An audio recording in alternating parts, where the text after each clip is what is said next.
আমাদের বাসমতি কাচ্চি খাইলে চলে আসেন ময়মনসিং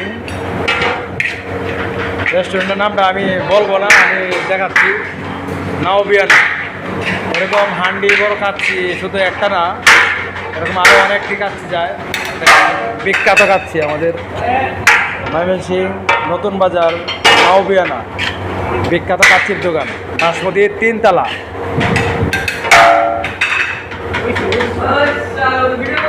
আর আমাদের যে শেফ রয়েছে, যে হান্ডি শেফ, এও কিন্তু বয়স কম, মনে হয় বিবাহ করবে। আপনারা যদি কোনো প্রার্থী থাকে তাহলে এখানে শুধু কমেন্ট করলেই হবে, স্ক্রিনশট দিলেই হবে। আর যদি কাচ্চি খাইতে চান তাহলে এর বিয়ে করতে চান, প্রতিদিন 3 বেলা কাচ্চি খাইতে পারবেন। 3 বেলা কাচ্চি খাইতে পারবেন। না না, তোমারে